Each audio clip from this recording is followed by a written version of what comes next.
Hello everybody, I'm Ian Abernethy, and before we look at the techniques and drills for knife hand, there's a couple of quick things I want to share with you so you better understand what's been shown.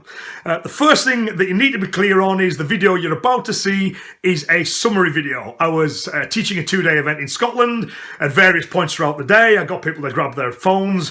I quickly recap what we've done up to that point. They video it, and then they've got the video notes to take away with them. It's something I do at most of my seminars, right? It's not a substitute for being there. It's not supposed to be instructional. It just skims across the surface to help people who were there remember the technique a little bit better, remember the drills, remember what we covered a little bit more. So this, by definition, it's going to skim across the surface. It's not going to cover all the detail, and it's not going to encapsulate absolutely everything we did in the hours leading up to this little summary video. Okay, so by definition, it's incomplete. And because of that, what I wanted to do was include this little introduction at the start so you better understand some of the things that's been shown. So knife hand's key job, shuto-uke, it appears in a lot of kata, and the reason is because its key job is to get past the enemy's limbs so you can drop your forearm into the neck. Okay? Forearm's a big striking surface. Wherever it hits on the neck is bad. So if the enemy flinches, cowers, blocks one of your shots, whatever reason he's got an arm between you and the target, knife hand's job is to get past that arm so you can get your forearm to his neck. Now there are many ways that knife hand can do this. In this video we just look at the most basic, which is to push the elbow down and drop the forearm into the neck, okay? Having done that, all right, we'll look at how that would work in context. You know, you simply clear the arm, drop the forearm into the neck, maybe a follow-up shot, and then you're gone, you escape.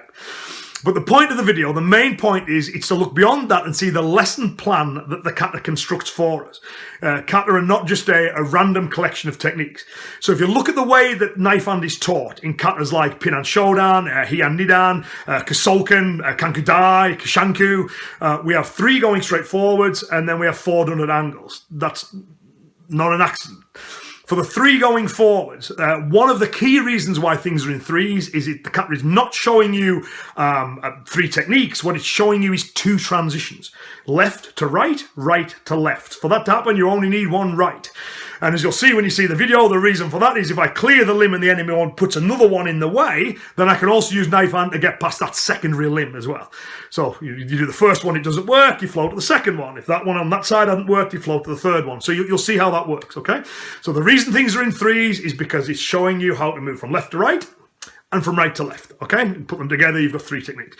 Once you've learned that, what we then have is the techniques been done at angles. The common way of viewing that, well, there's 2 common ways. The angles mean nothing, which is wrong. Or the other way of viewing it is the angle means the enemy is attacking you from that angle, which is wrong. And the reason we know it's wrong is because historically we have documentation from Mabuni that says that the angles of the kata represent the angle that you take relative to the enemy. And that works consistently. If you look at any movement in any form, these angles tell you the angle that you should be at relative to the enemy. So if a movement's done at 90 degrees, it's not saying there's an enemy attacking from 90 degrees, or it's not just doing it for the fun of it. It's because you need to be to the side of your enemy when you apply this technique. It's telling you where you are in relation to the enemy. Where the enemy's angle is up to him, your angle in relation to the enemy is up to you. That's what the kata talks about, okay? So when we do the knife hand at 90 degrees, it's saying, now that you've learned to do it straight, now learn to do it while taking an angle, okay? So you're going to move to the side of the enemy so you're even further away from his free hand as you drop your knife hand. Now, if that knife hand was, again, covered, if the enemy managed to correct his own line and managed to stop that technique, then you would shift to a 45-degree angle. So again, we see the transition's been done there, okay? So that's the way the kata is constructed the way it is. 3 going straight forward, so it shows left to right and right to left, okay, on a straight line, and then it shows you, okay, now you've got the basic skill. He's out to do a similar thing, but using the angles now.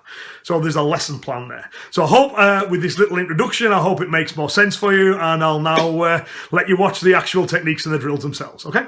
Okay, take care. Thanks for watching.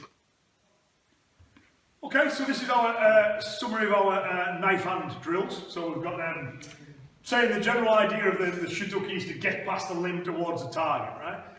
Kata's all about fighting at close range. If this arm's in here, I can't land my shot, I need to be able to get past that. One very basic way I can do it is a slap towards the elbow, or shuto towards the elbow, but that gets old quick.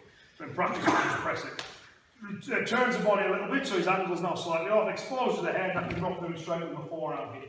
Been the basic application of knife hand. As we said, you know, it's okay to practice it like that to start with, but very quickly you should move beyond that. So you're practicing the dirt and the escape on the end of it, putting it back into context. To work our trap a little more, then what we got your partner block with the backhand. So you push down from there, he covers it. Now, we shouldn't freak out about this at all, he's blocked it. That's just, it's another opportunity to get him. So without hesitating, we bring this arm into the gap here. So this one comes up. What it then does is it presses against his arm, so it guides it past my arm. I push through from here, and then I strike it with the second shot. So that's how we put the two together. So we've got one, if he blocks it from there, fine, hit again with the next shot from here. Using that Machimi idea, so at no point am I not in contact with his arm. I don't do that. It's there, you see, at one point, part of my arm is in contact with, or one of my arms is in contact with his arm. And that's why I said the kata's often in threes. It's got the left to the right and the right to the left. For that to happen, you only need one right, okay? We then drill it in a little line, so what will happen is Neil will block this one and move through, he then blocks the next one, and then move through, and we do it this way. Just keep blocking it for me, that's it. At a certain point, Neil then pushes my arm down, he comes back with his own, does the same thing, and we do this to the end of the dojo, one more, and then I will carry back, and then we go back the other way. And then I started talking about the angles and how we angle on it. So often we see them in kata where we've got one at 90 and one at 45. The angles represent the angle you assume relative to your enemy. So if it's at 90 degrees, now we've learned to do it straight, I can switch to a 90-degree angle. By pushing this arm down and moving here, I'm safer than I was, because I'm further away from the backhand. Of course, your enemy can feel you moving, and they will adjust their line to try and keep you on it. So as I move, if he moves from there, okay, my next option is to bring this arm in again, but I'll switch and push the arm into his chest. Again, because his feet will be that way on, I'll be pushing against the line of his feet, and it will unbalance it. So we just go there again, that's it. So if I move at 90, from there again, 45 degrees in, back, and I land my shot from there as I push him back. So we're saying, most katas, where knife hands are in it, they'll teach it straight first, and then you'll start to see the angles coming after that. Like in Heian Nidan, Pinan Shodan, Kanku-Dai or Kushanku. Straight first, then at the angle. Is that okay?